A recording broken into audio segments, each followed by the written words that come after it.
თავისუფალი ლიტერატურა.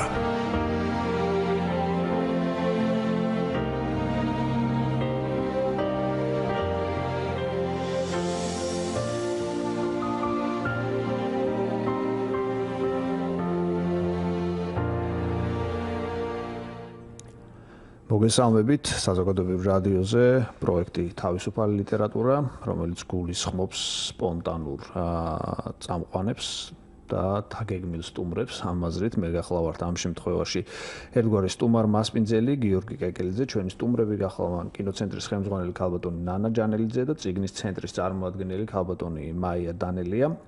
ცხადია მსმენელისთვის ალბათ უკვე გახდებოდა მეტნაკლებად საცნაური, ჩვენ ვისაუბრებთ კინოზე და ლიტერატურაზე, მათ კავშირზე და თუ რა მიმართულებით ამაზე მოგვიანებით, რაც შეეხება ჩვენი ტელეფონის ნომრებს, ეს გახლავთ 2409192 2409092 გადაცემა გამეორდება სამშაბათს 11 საათსა და 10 წუთზე, ხოლო მის ჩანაწერის მოსმენა უკვე შეგეძლებათ გადაცემის გასვლიდან რაღაც ხნის შემდეგ რადიო 1.წერტილჯის.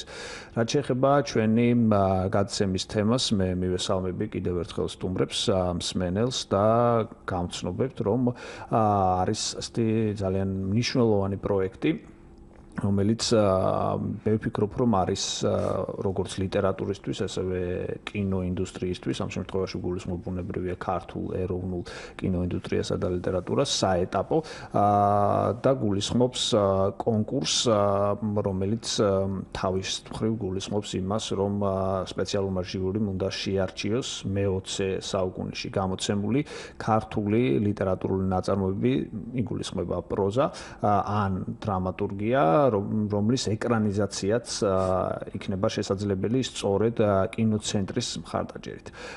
დავიწყოთ უშუალოდ პროექტის შესახებ და კითხვით გადავალ ნანასთან, რას გულისხმობს კონკრეტულად ეს პროექტი, როდის დაიბადა ამის იდეა და რამდენად იყო საერთოდ ამ ეტაპზე ეს საჭიროება.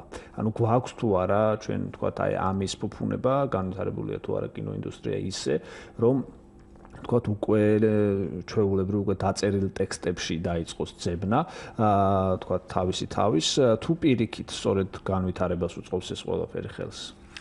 ძალიან დიდი მადლობა ამ ინტერესისთვის, რაც გამოვიხატა რადიო პროექტის მიმართ. მე ვფიქრობ, რომ ეს ძალიან მნიშვნელოვანი პროექტი უნდა გახდეს ჩვენს როგორც კინო ცხოვრებაში, ასევე ლიტერატურულ ცხოვრებაში. თქვენ მოგეხსენებათ, რომ საქართველოს კინოს ძალიან დიდი ტრადიცია აქვს ლიტერატურული ნაწარმოებების ეკრანიზაციის. ეკრანიზაცია სიტყვა საერთოდ ძალიან არ გვიყვარს და მოდით ვთქვათ, ვუფრთხით, თითქოს რაღაცა დამახინჯებას გულისხმობს მაგრამ ბევრი შედევრია შექმნილი ამაზე და საერთოდ ეს ყოველთვის გულისხმობს ძალიან დიდ ოსტატობას კინო რეჟისორის მხრიდან, იმიტომ რომ მან თავისი სამყარო კი არ უნდა შექმნას, მან უნდა შექმნას სხვა სამყარო და ის სამყარო ასეთივე დამაჯერებელი უნდა იყოს. ეს ტრადიცია ძალიან დიდი იყო საქართველოში, ძველ 60-იანი წლების არაჩვეულებრივ ოქროს ხანას. შეგვიძლია გავიხსენოთ ყველაზე უკეთესი, თქვა. მე იცით რაღაცა ძალიან მიყვარს ვედრება, რომელიც იყო განსაკუთრებული, ასევე ნატრისხე, ნოდარ დუმბაძის ნაწარმოებებს, მე ბებიალიკო და ილარიონი მევხედა მზეს. თუმცა ასევე იყო ჩავარდნები, რომელთაც ჩამოთვლაც ახლა შეიძლება საჭირო არ იყოს, მაგრამ იყოს, მაგრამ ახალგაზრდა კომპოზიტორის მოგზაურობა. ეს უფრო გვიანდელი. გვიანდელი კი. ასე რომ ასეთი ასე თქვა მწვერვალები ქართულ კინოში იყო და ყოველთვის ძალიან რთული არის ლიტერატურის გადატანა კინოში, იმიტომ რომ მე მომიწია მუშაობა ხოთშის ნატრისხეზე, ვიყავთ მეორე კურსზე, აი თენგიზ აბულაძესთან და მას ქონდა საოცარი ფორმულა, რომ რაც უფრო შორს ხარ ლიტერატურული ნაწარმოებისგან, მით უფრო მისი მონურად ერთგული ხარ. ეს მართლა საოცარი იყო და აი მან მოახერხა, რომ გოგლა ლეონიძის ეს ენამზიანი ქართული, რომელიც სრულიად წარმოუდგენელია, რომ გადაიტანო და აღჟღერო და კინოს არ უყვარს ესა. აი მან მოახერხა, რომ კინემატოგრაფიული ხატები შექმნა და ის ხატები კინოს ენის თვალსაზრისით იგივეა, რაც ლიტერატურული ხატები. ანუ ჩვენი გადაცემის სათაური რო გავათამაშოთ, ანუ თავი ლიტერატურას, რომელსაც უყვარს თავისუფლება, შეიძლება დარჩეს თავისუფალი ფილმში. თუ თქვათ მას შეხვდება კარგი აუცილებელი პირობა, კი, ნამდვილად. მე მინდა გითხრათ, რომ აი ეს თქვენი ინიციატივა იყო უშუალოდ ეს. უნდა გამოვტყდე, რომ ჩემი ინიციატივა იყო და ძალიან ძალიან მიყვარს ახლა ეს იდეა, მაგრამ ნუ რასაკვირველია ყველაფერი მაინც არის საბოლოოდ შედეგი რა დაიდება. და მინდა გითხრათ, რომ ეს წვეტა თითქოს და მოხდა მაინც ქართულ კინოში, იმიტომ რომ აი ამ 20 წლიანმა საშინელმა სტაგნაციამ გამოიწვია, ასე იგი თითქოს რო ვიტყვიან ლიტერატურისგან გაუცხოება. თუმცა აქვე მინდა აღვნიშნო ორი არაჩვეულებრივი ფილმი, ერთი და იგივე ავტორების, ეს არის გიორგი ოვაშვილის გაღმა-ნაპირი და სიმინდის კუნძული, რომელიც იყო დაფუძნებული ნუგზარ შატაიძის მოთხრობებზე და ორივე შემიძლია ვთქვა, რომ გამოდგა წარმატებული პროექტი. და შეიძლება ალბათ კომერციულ თვალსაზრისით მე არ ვიცი ზუსტად დათვლები, მაგრამ აი ეს აკამორჩილაძის ტექსტზე აგებული ფილმით შეიძლება ვთქვა გამართლებული გამოდგა. ყოველ შემთხვევაში მას ნამდვილად აკამორჩილაძის ტექსტზე გადაღებულმა ფილმებმა, ნუ განსაკუთრებით ეს იყო ყარაბაღი პირველი, ფაქტიურად მაყურებელს ისევ ასე იგი მოაბრუნა მაყურებელი კინოსკენ და მე მახსოვს როგორ ვერ ვშოულობდით ჩვენ ბილეთებს და ეს გააკეთა სწორედ ლევან თუთბერიძის ფილმმა. ასე რომ ეს ტრადიცია მაინც არსებობს და ოღონდ იყო ფრაგმენტული და თქვენ გინდათ რომ ეს იყოს რაღაცა მე მინდა რომ უფრო ძლიერად მიტრიალდეს, იმიტომ რომ მე ვიტყოდი რომ მაინც კინო შემოქმედ განსაკუთრებული ოსტატობა ჭირდება, როდესაც ის ლიტერატურულ ნაწარმოებთან აქვს მას საქმე. და ერთგვარი შეიძლება იტყვას, რომ ინსპირაციის წყარო ამისი იყო ფრანკფურტის ბაზრობის იდეა, სადაც 2018 წელს საქართველოს არის მთავარი სტუმარი და აი ეს რაღაცნაირად აღმოჩნდა ჩემთვის ყოველ შემთხვევაში რაღაცა გარკვეული სტარტერი და მე ვფიქრე, რომ აი ამას რატომ არ მივუწყნოთ ის, რომ თქვა ეროვნული კინოცენტრი ამასთან დაკავშირებით ცალკე აცხადებს კონკურს ლიტერატურული ნაწარმოების ეკრანიზაციაზე. მინდა ხაზგასმით აღვნიშნო და ძალიან დიდი მადლობა უთხრა წიგნის სახლს და კულტურის სამინისტროს დიამეტრალზე ბატონ მიხეილ გიორგაძეს, იმიტომ რომ იმ წამს მიხვდნენ რა მნიშვნელოვანია, მე მართლა ვფიქრობ, რომ ძალიან მნიშვნელოვანი იდეა არის და აი ჩვენ რაღაც გარკვეული მუშაობის შემდეგ კიდევაც გამოვაცხადეთ უკვე ამ ჩვენი იდეის შესახებ განვაცხადეთ და ჩემთვის ძალიან საინტერესო იყო მართალი გითხრათ ეს გამომცემლების ну, დავარქოთ პიჩინგი ეს უცხოური სიტყვა, მაგრამ მაინც უნდა ვიხმაროთ. ჩვენ შევთავაზეთ გამომცემლებს, ან ეს უნდა იყოს 21 საუკუნის პროზის ეკრანიზაცია და ჩვენ შევთავაზეთ გამომცემლებს, რომ მათ გააკეთონ მათ მიერ გამოცემული წიგნებიდან რაღაც გარკვეული სამუშაო და 3-5 ნაწარმოები წარადგინონ კინო წარმომებლების წინაშე და ჩვენ მქონდა პიჩინგი და მე დღემდე მახსოვს ის აღტაცება, რასაც ეს ვფიქრობ, რომ მრავალმხრივი სტიმულია გამოცემლები ახსენეთ თქვენ გარდა ავტორებისა, ბუნებრივია ეს სტიმულს აძლევს გამოცემელს, იმიტომ რომ ნაწარმოების ეკრანიზაციის შემთხვევაში ბუნებრივია, რომ მოთხოვნა გაიზრდება კონკრეტულ წიგნზე, ეს გარდაუვალი ამბავია და ყველაზე ისეთი ცნობილი ამბავი რომ მოვიყვანოთ როულინგის ფორბსის ფურცლებზე მოხვედრა, ანუ მილიარდელად გახდომა გამოიწვია სწორედ იმან რომ ეკრანიზაცია მოხდა მისი ფილმების. ნამდვილად. მე კითხვით გადავალ მაინც წიგნის ცენტრის წარმომადგენელთან გალბატ მაიასთან და მსმენელს შევახსენებ, რომ ეთერშია თავისუფალი ლიტერატურა, რომელიც ეხება პროექტს, რომელიც გულისხმობს მე-21 საუკუნის ქართული ლიტერატურის კინოინდუსტრიაში გადატანას. ჩვენი ტელეფონის ნომრებია 22409192, 22409292. მე გიორგი კეკელიძე გახლავართ, რაც ეხება ჩემს კითხვას თქვენთან. თქვენ ალბათ უკვე გაეცანით წიგნების ჩამონათვალს, რომელიც შემოვიდა, იმიტომ რომ კონკურსის აი ეს ეტაპი არის დასრულებული, რომელიც უბრალოდ წიგნების მოწოდებას გულისხმობდა, თუმცა აქაც არსებობდა გარკვეული შეზღუდვები, იმიტომ რომ თითო გამოცემელს ჰქონდა, ვთქვათ, ლიმიტირებული წიგნების წარმოდგენის რაოდენობა. რამდენად კმაყოფილი ხართ, ვთქვათ, აი ამ წიგნების ჩამონათვალით? რა არის უშუალოდ თქვენი როლი ამ შემთხვევაში გულისხმობთ წიგნის ცენტრს და ვთქვათ, რა პროცესს გულისხმობს აი ეს ყველაფერი?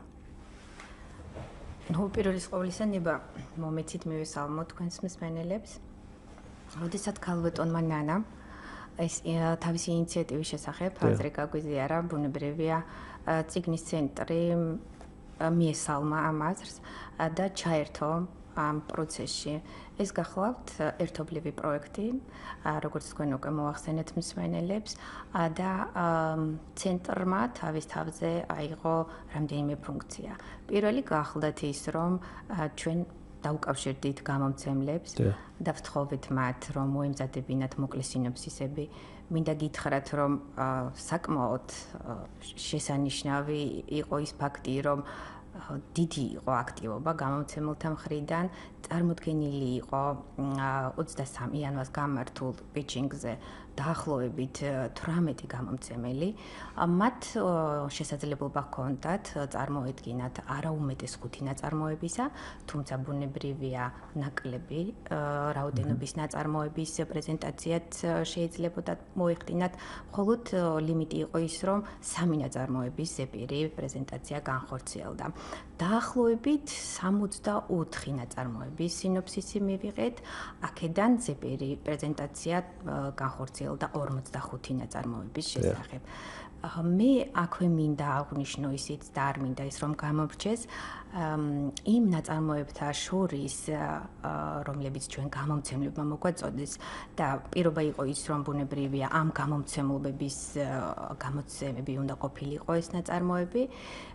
იმ საფრთხე რომ არ შექმნილი იყო, რომ ამ სიაში გამორჩებოდა რომელიმე მნიშვნელოვანი ავტორი, აქ მინდა აღვნიშნო გიორგი კეკლიძის, ჩვენი წამყვანის დამსახურება, ის რომ მას უნდა შეევსო ესე იმ მნიშვნელოვანი ავტორებით. მე 4 ავტორი მოგაწოდეთ, 5, მაგრამ ერთთან ჯერჯერობით მოლაპარაკება მიმდინარეობს, რამდენად გადაწყვეტს. ასე რომ მადლობა მინდა გადაგიხადოთ პირადად აი თქვენი ჩართულობისათვის ამ პროცესში. ბუნებრივია კი ბატონო დაასრულეთ და მე გამოცემლების ფუნქცია ამით არ მოიწურება.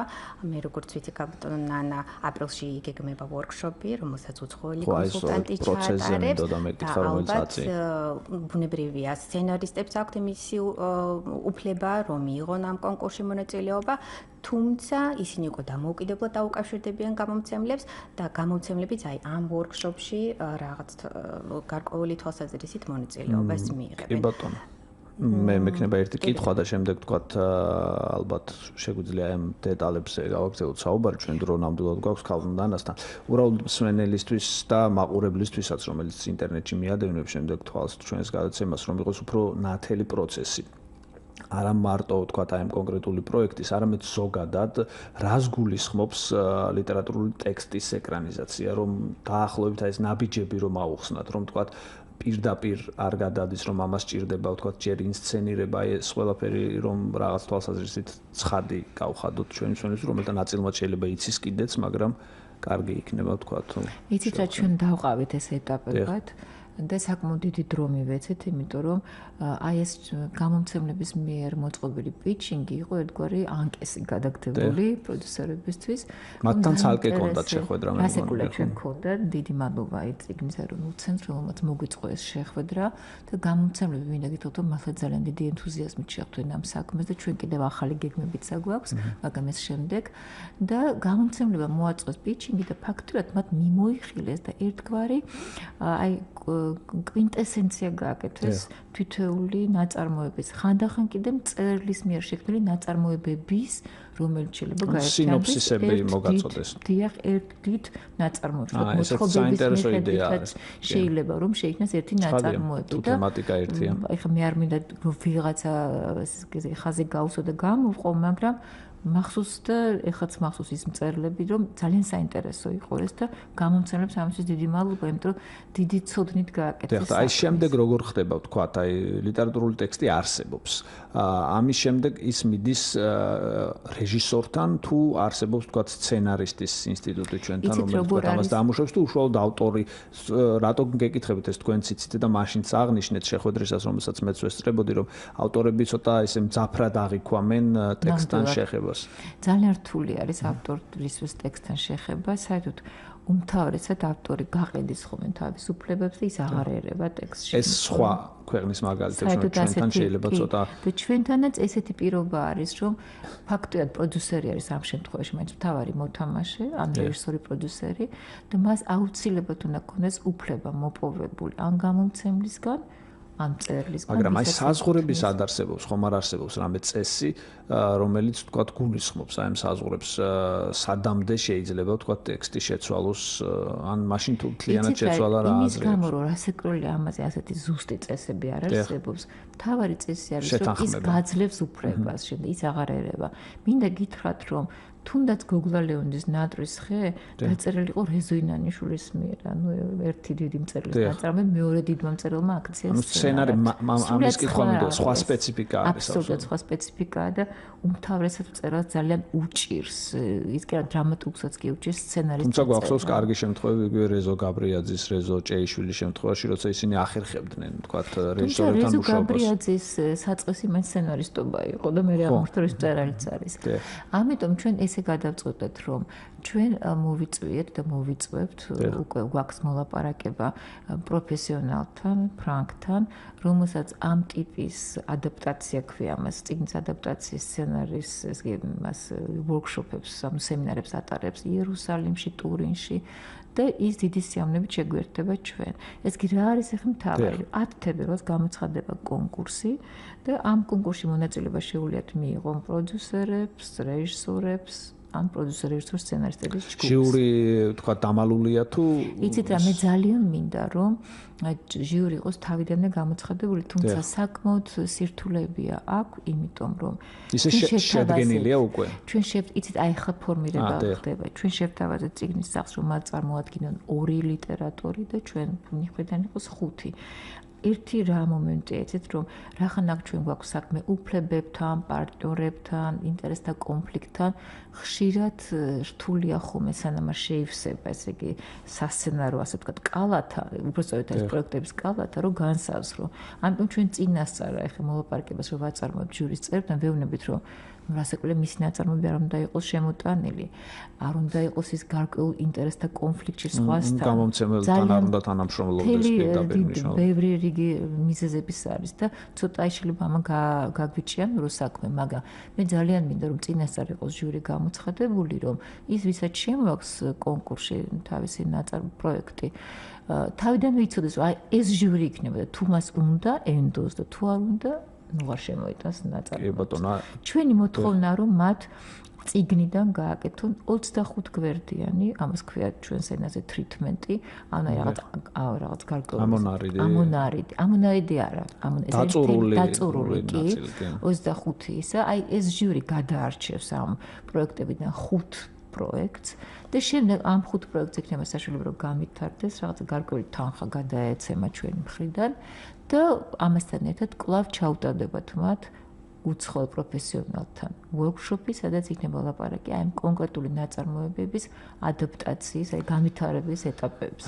დიდი მადლობა. მე მექნება მაიასთან კითხვა ამ შემთხვევაში თქვენ უკვე ისაუბრეთ ამასთან დაკავშირებით გულისხმობ ფრანკფურტის წიგნის ბაზრობას, რომლის მასპინძლებით ჩვენ ვართ 2018 წელს და რომლის დირექტორიც აი ახლა ამ წუთებში იმყოფება საქართველოში სტუმრად და ის მართავს ძალიან მნიშვნელოვან შეხვედრებს, მათ შორის დღეს იყვნენ ეროვნულ ბიბლიოთეკაში და აქედან გამომდინარე ზუსტად ვიცი ძალიან აქტიური და ინტენსიური მოლაპარაკებები მიმდინარეობს რაღაც დეტალებთან დაკავშირებით.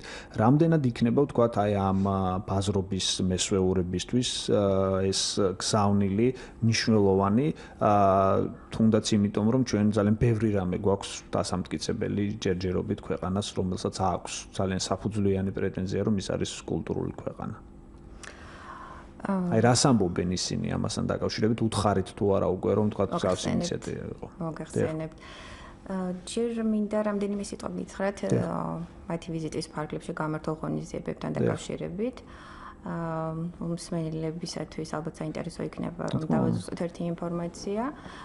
ჩვენთან ვიზიტით იმყოფებიან ფრანკფურტის წიგნის ბაზრობის ვიცე-პრეზიდენტი, პრეზიდენტი არის ბატონი ტობიას ფოქსი. ხელმძღვანელი ერთ-ერთი რომელიც და ქალბატონი სიმონა ბიულერი, რომელიც გახლავთ სტუმარი ქვეყნის პროგრამის კოორდინატორი, ხელმძღვანელი. მათ გამართეს შეხვედრები უშუალოდ ქართული წიგნის ეროვნული ცენტრის თანამშრომლებთან, რომლის წარმომადგენელიც გახლავართ. და შემდეგ მოვიწვიეთ საორგანიზაციო კომიტეტი, რომელიც უშუალოდ იქნება ჩართული ფრანკფურტის 2018 წელს ფრანკფურტის წიგნის ბაზრობის რიგი საკითხების მოგვარების პროცესში. მინდა გითხრათ, რომ ეს საორგანიზაციო კომიტეტი ჯერ დაკომპლექტებული არ არის. მისი გაეცნო უბრალოდ ბატონი ტობიასი მათ და გაიმართა საკმაოდ საინტერესო დისკუსია, რომელიც საკმაოდ ხანგრძლივი იყო და გამოიკვეთა ეს გუშინ, გამოიკვეთა მთელი რიგი საკითხები საინტერესო, რაც შემდეგ მათ შორის ხომ არ იყო, თქვა, საუბარი ამ კონკრეტულ პროგრამაზე, რომელმაც შეიძლება წაართყალოს. ან როგორ შეიძლება, თქვა, ეს წარსდგეს, რახან თქვა დღეს ჩვენ ამაზე ვსაუბრობთ, მაინც ამაზე რომ მოვახდინოთ ფოკუსირება, როგორ შეიძლება ჩვენ ეს პროდუქტი დაესწრება საერთოდ თქვა ამ დროისთვის წარვადგინოს. თუ შეიძლება ჩავერთვები, იმიტომ დღეს სწორედ დღევანდელ შეხვედრაზე, სადაც უკვე მეც ვიმყოფებოდი, მე ვუამბე მათ ამ პროექტის შესახებ მეტნაკლებად დაწრულებით და ძალიან დიდი აღტაცება აქვს ამ პროექტის მიმართ. რასაკვირველია, მანამდე, როდესაც ჩამოსულიყო ბატონი იურგენ ბოსი, ჩვენ მქონდა შეხვედრა ბატონ მიხეილ გიორგაძესთან და პირველად იქ ესე იგი გაჟღერდა ეს პროექტი და ეს იურგენ ბოსის მხრივ ძალიან დიდი დაინტერესება იყო. ეხლა დღევანდელ შეხვედრაზე შემიძლია დაგიმატოთ, რომ ეს ყველაფერი ითქვა, მათ იმ წამზე უამრავი იდეა მოვიდა თავში, ან როგორ შეიძლება ამის, ასე ვთქვათ, პრომოუშენ გაკეთდეს, ეს რას ნიშნავს პრომოტირება, ხო, ამ ფილმის და თქვეს, რომ იქნებ 2018 წლის ივნისიდან უკვე დაიწყოს ამ ფილმის ჩვენება ფრანკფურტში და საერთოდ გერმანიაში. გეგმის მიხედვით ეს ესწრება ამ დროისთვის. იმიტომ გამოვაცხადეთ ჩვენ. ეხლა რომ მე ძალიან მინდა რომ მოესწროს და წესით უნდა მოესწროს, რასაკვირველია ახლა უკვე დამოკიდებული არის შემოქმედებით ჯგუფზე, რომელიც გაიმარჯვებს. მაგრამ მათთვისაც გერმანელებისთვის ეს არის ძალიან საინტერესო, მით უმეტეს რომ ჩვენ ვამბობთ, რომ ის ნაწარმოები, რომლის საფუძველზე შეიქმნება ეს ფილმი, უნდა იყოს თარგმნილი გერმანულად და ამ ნაწარმოებს იქნება თავისი თარგმანი და ამავე დროს იქნება ფილმით ის გამაგრებული. ეს ძალიან საინტერესო ინიციატივა არის და ნამდვილად დააფასა ჩვენმა მეგობრებმა გერმანიიდან და მათთვისაც რაღაც ახალი გამოწვევა, რომ თუ როგორ შეიძლება აი ამ თემაზე ჩვენ ერთად ვიფიქროთ და მე ვფიქრობ, რომ ეს 2 წელი არის საკმარისი დრო იმისთვის, რომ ჩვენც ჩამოვყალიბდეთ, როგორ შეიძლება თქვათ ამ ფილმის შემდეგ რაღაცა კარგად გაქირავება და ჩვენება უკვე ფრანკფურტის ბაზრობის. კი ბატონო.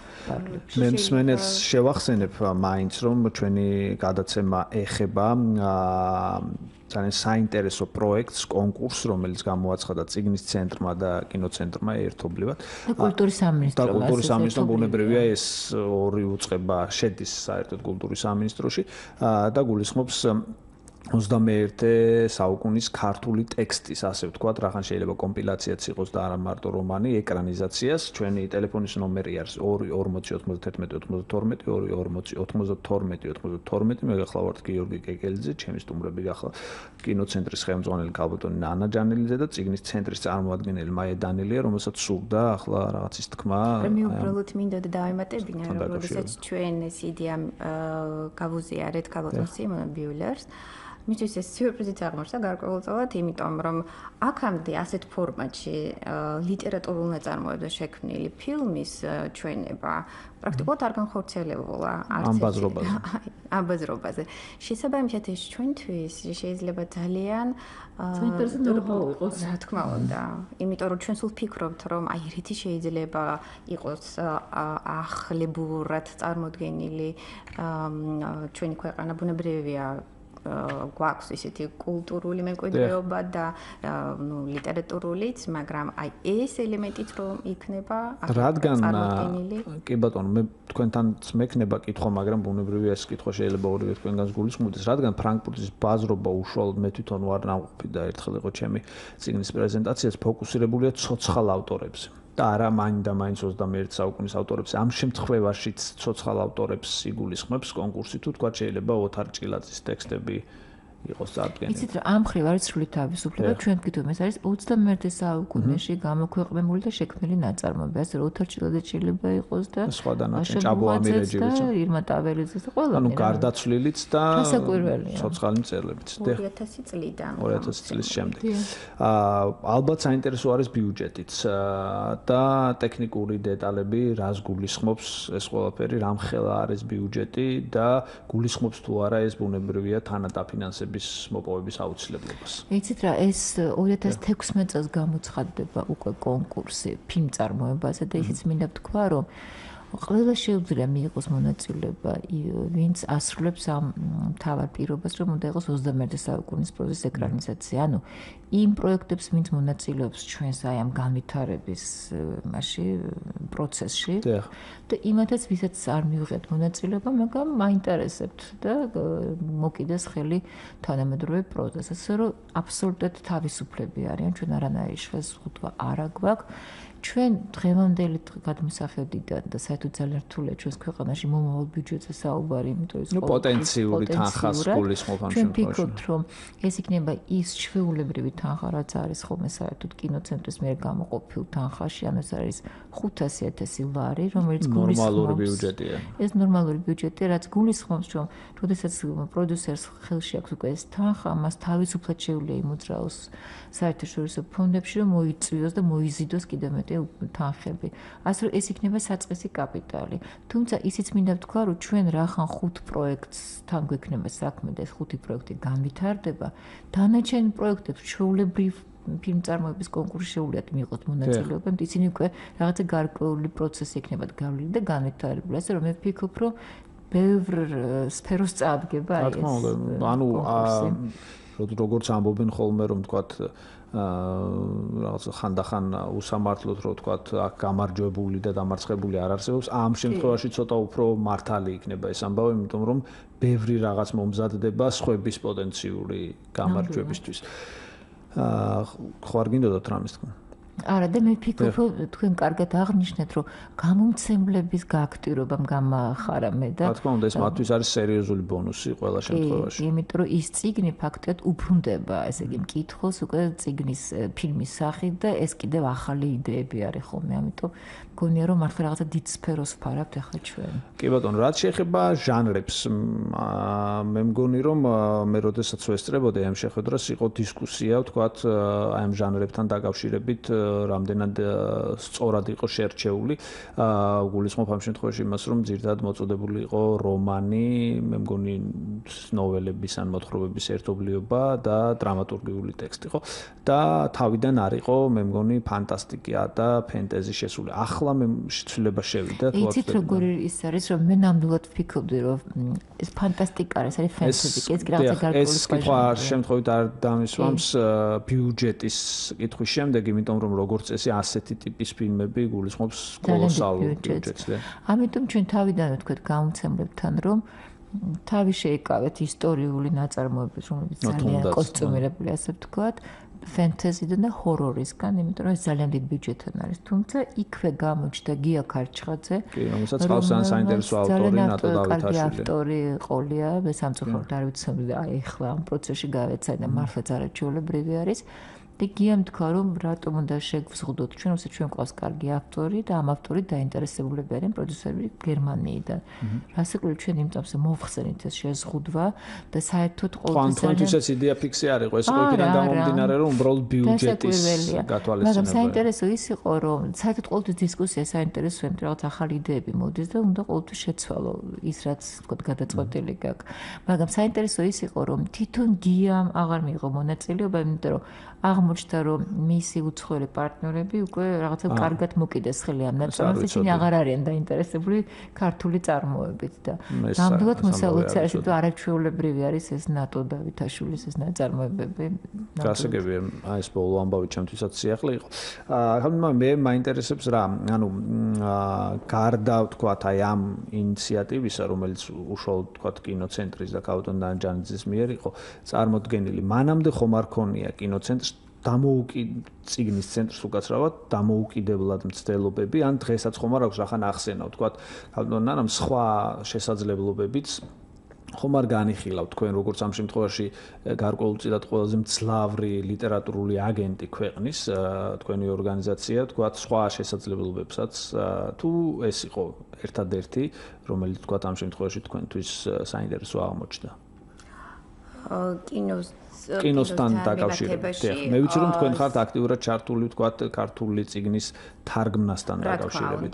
ეს თქვენი პირდაპირი მოვალეობა არის, მაგრამ რახან თქვათ რაღაც თვალსაზრისით პროდიუსერების როლი გაქვთ, ხომ არ ფიქრობთ თქვათ აი ამ მიმართულებით სხვა ამ ეტაპზე არა, იმიტომ რომ ჩვენ გარდა იმისა, რომ თარგმნილობითი პროგრამების და კონკურსებზე ვართ ძირითადად ორიენტირებულნი, ჩვენი ძირითადი მიზანი არის ფრანკფურტის წიგნის ბაზრობისათვის მომზადება, მაგრამ ჩვენ ბუნებრივია შეიძლება აი ამ მიმართულებით ვიფიქროთ და მომავალში შეიძლება რაღაც საინტერესო ტენდენციები გამოიკვეთოს ამასთან დაკავშირებით. კალტონ ნანას სურს მეგონი. მე იცით რა არის ამ გამომცემლებთან შეხვედრამ ძალიან რაღაცა კარგი იდეები დაბადა ჩემში და მე ვფიქრობ რომ ჩვენი წიგნის სახთან ეს თანამშრომლობა აუცილებლად გაგრძელდება და ასევე წარდგება როგორც ლიტერატურას, ასევე კინოს და მინდა გითხრათ რომ ჩვენ პატარებს, იმიტომ რომ ანიმაციასთან დაკავშირებითაც არის ესე იგი იდეები.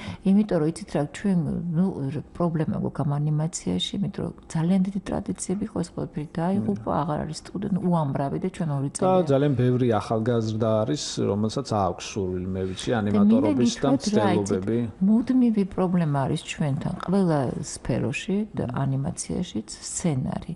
და გამომცემლთან ურთიერთობებისას მომივით ასეთი აზრი და მინდა გითხრათ რომ ეხლა ცოტა წინ გავურბივარ თან არ არსებობს ორი ტიპის ანიმაცია, საბავშვოც და ეგრეთ წოდებული სადიდოც. დიახ და მინდა გითხრათ რომ ჩვენ გვაქვს არაჩვეულებრივი. სანამ დაასრულებთ დიდი ბოდიში მსმენელი არის ხაზზე, მოусმინოთ და შემდეგ გავაგრძელოთ საუბარი ამ ინიციატივასთან დაკავშირებით. მოგესალმებით.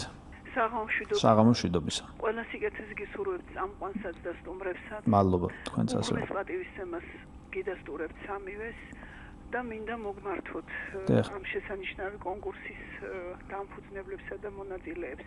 ალბათ ძალიან გულდასაწყვეტი იქნება თუ კონკურსში მონაწილეობას არ მიიღებს ბატონი ჯემალ ქარჩხაძის ნაწარმოებები, გურამ დოჩანაშვილი თავისთავად ცხადია ოთარ ჭილაძე და ნუგზარ შატაიძე. ნუგზარ შატაიძე უნდა იყოს ალბათ აუცილებლად წარმოდგენილი ამ კონკურსში. კი ბატონო, დიდი მადლობა ზარისთვის.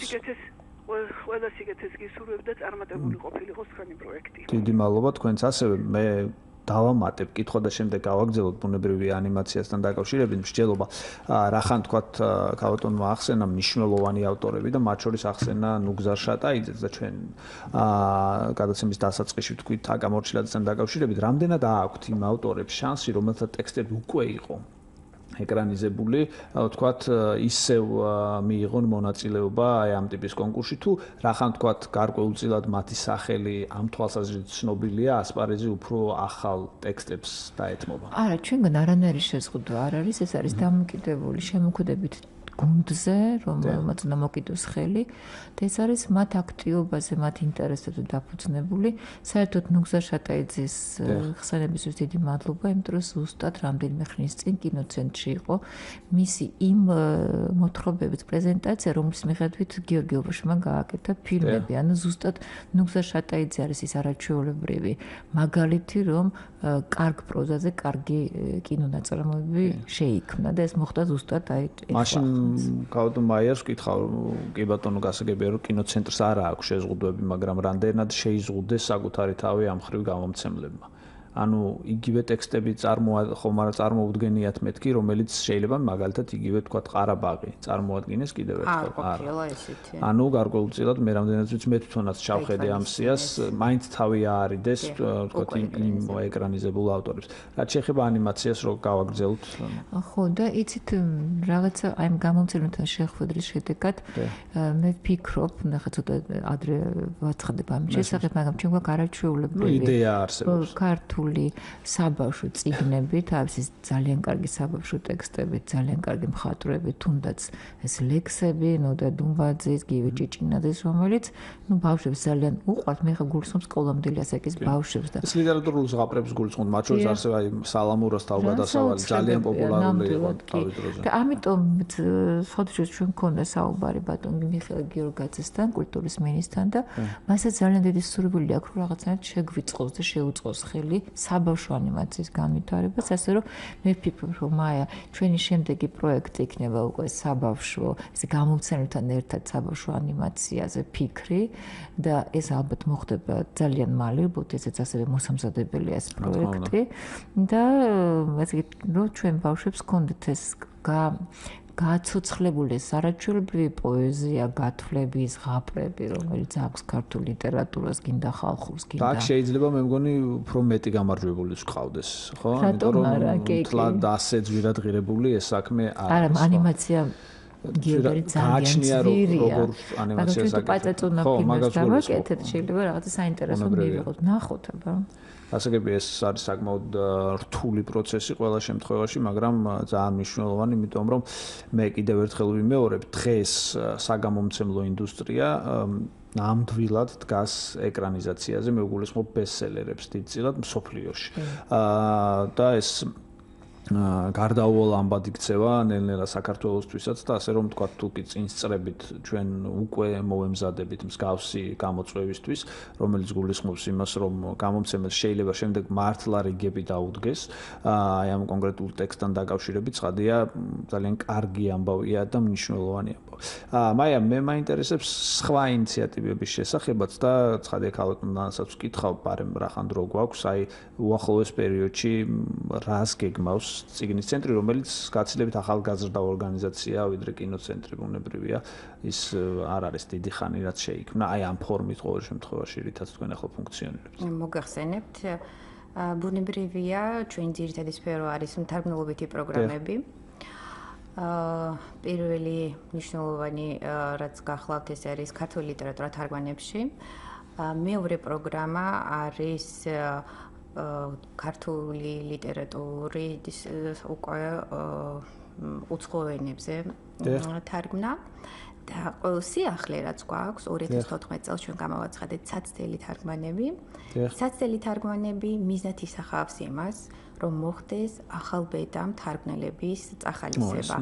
და კიდევ აქ რაც არის მნიშვნელოვანი ის, რომ თუ წინა ორი პროგრამის შემთხვევაში უცხოელი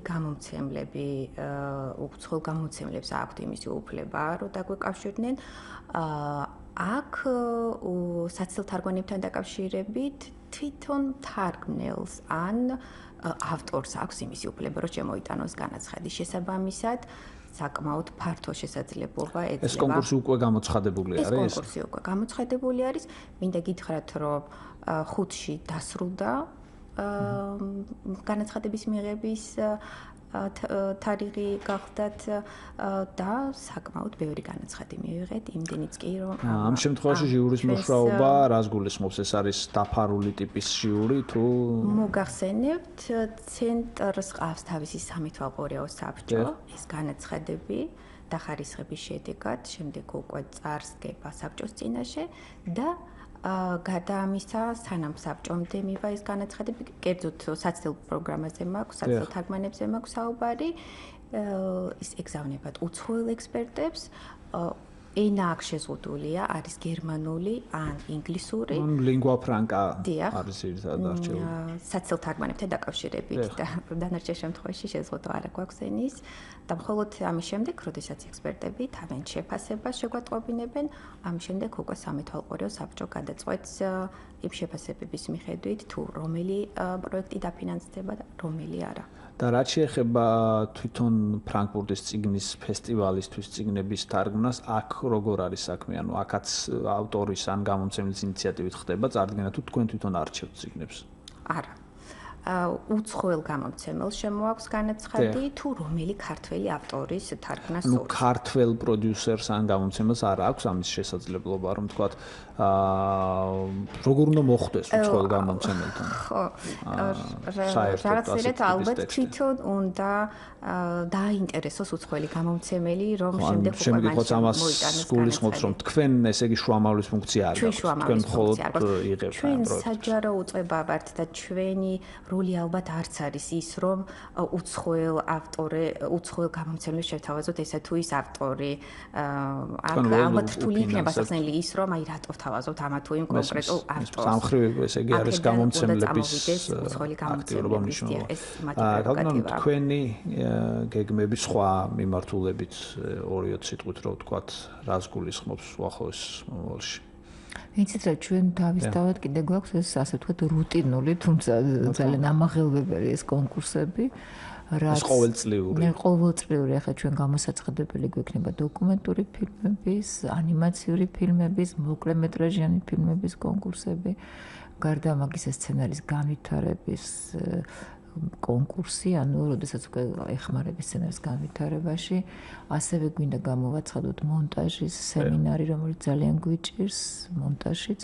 ასე რომ ვცდილობთ, რომ რაღაცა წარმოების ყველა ის სფერო, რომელსაც სჭირდება რაღაცა გარკვეული წახალისება და დახმარება, ყველა სფეროს დავეხმაროთ. თუმცა რომ ძალიან წარმატებული წელი გქონდათ, მიუხედავად იმისა, რომ ერთი ფილმი, თქვათ, ესტონეთის სახელით გადის, 5 ათეულში მოხდა, 9-ში მოხდა, ხო, 9-ში მოხდა. 9 ფილმში მოხდა 2 ქართული ფილმი, რომელთაგანაც ერთი საქართველოს სახელით იყო ნამდვილად წარდგენილი. და ისიც მინდა დავამატო, რომ ორივე ფილმი ეხლა ბერლინში მივდივარ მე დღეს ბერლინის ფესტივალზე და ორივე ფილმი მოხვედრილია.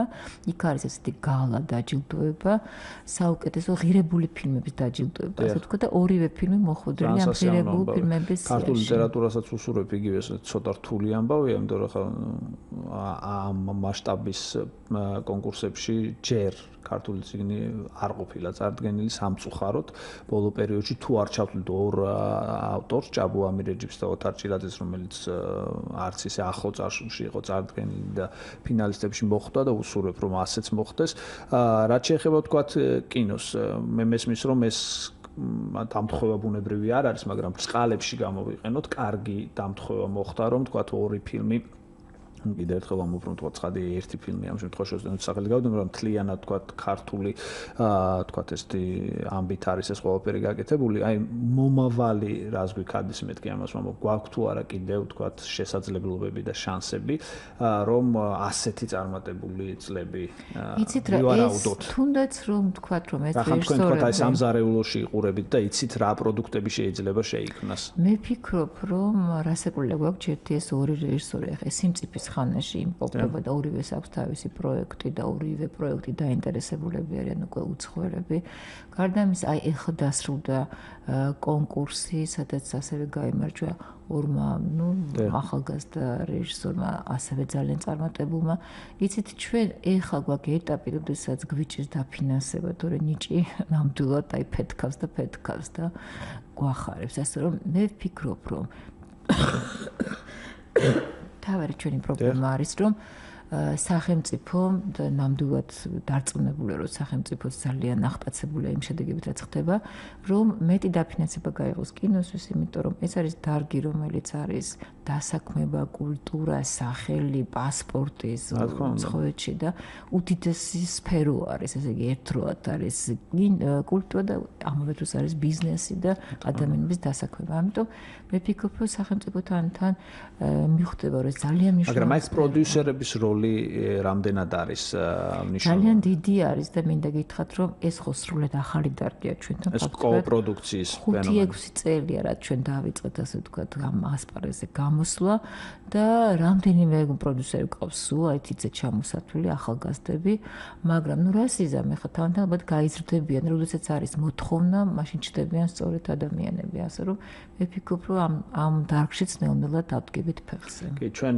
ვთქვათ დასასრულის პერიოდისკენ მივდივართ ჩვენი გადაცემის მე უბრალოდ მინდა კითხოთ კიდევ ერთხელ ჩვენ ამაზე ზუსტად და არ გვისაუბრია მე მგონი ყოველ შემთხვევაში თუ ვისაუბრეთ მაინც გამეორება ღირს როდისთვის აი კონკრეტულად ამ პროექტს გულისხმობ ამ შემთხვევაში ინსცენირებას ტექსტებისას როდისთვის იგეგმება პრეზენტაცია რამდენი დრო აქვს ჟიურის სამუშაოდ და შემდეგ თქვათ რა ტიპის ვადები არსებობს რომ მსმენელმა იცოდეს თქვათ რა მოლოდინები ქონდეს აი პროცესთან დაკავშირებით 10 თებერვალს ვაცხადებთ კონკურსს რომლის პირველი ეტაპის deadlines უწოდებთ არის 10 ივნისი ამ ეს არის ესე იგი მარტი აპრილი მაისი 4 თვე აქვს ესე იგი გუნდს რომ იმუშაოს შემდეგ ჟიური დასხდებიან ჟიურის წევრები და აი ამ დიდი მასალიდან ამოარჩევენ 5 პროექტს და უკვე შემდგომ ექნება ამ 5 პროექტს იმის საშუალება დრო და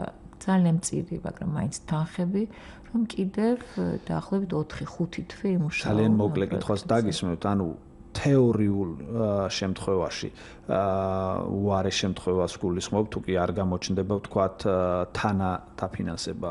აი ამ თანხით თქვენი მოსაზრებით ამ შემთხვევაში უკვე როგორც რეჟისორის და არა მაინც თქვათ ამ კინოცენტრის ხელმძღვანელის არის შესაძლებელი ფილმის გადაღება. იცით რა ეს არის დამოკიდებული რა მასალა არის ფილმში. თანამედროვე ფილმის გადაღების საშუალება არის, თუმცა ეს მე ძალიან მწირი შესაძლებლობებია, მით უმეტეს ლარი რომელიც რაღაცა უფრო ავატყოფობს და სიჯანსაღეში. ეს თან ლარს ლარი რასაკვირველია. კი ბატონო, ჩვენ ვუსურვოთ ლარს გამოჯანმრთელება და ასევე ყველა ავტორს და გამომცემელს წარმატება. მე ძალიან დიდ მადლობას გადაგიხდით გადაცემაში სტუმრობისთვის და შევახსენებ მსმენელსა და მაყურებელს ინტერნეტით, რომ ჩემი სტუმრები იყვნენ კინოცენტრის ხელმძღვანელი ქალბატონი ნანა ჯანელიძე და წიგნის ცენტრის წარმომადგენელი ქალბატონი მაია დანელია. მე გახლავართ გიორგი კეკელიძე, ჩვენ ვსაუბრობდით ძალიან საინტერესო თემაზე, რომელზეც ცხადია მთელი ქვეყანა მომდევნო თვეების განმავლობაში ასევე ისაუბრებს. იგულისხმება ქართული პროზაული ტექსტის კინოში გადატანა უახლოეს წლებში. გადაცემა იყო თავისუფალი ლიტერატურა საზოგადოებრივ რადიოზე. თქვენ შეგიძლიათ ამ გადაცემის გამეორებას მოусმინოთ სამშაბათს 11 საათსა და 10 წუთზე, ხოლო გადაცემის ჩანაწერი ძალიან მალე განთავსდება ვებგვერდზე Radio 1.g. ძალიან დიდი მადლობა ყურადღებისთვის. მადლობთ. მადლობა.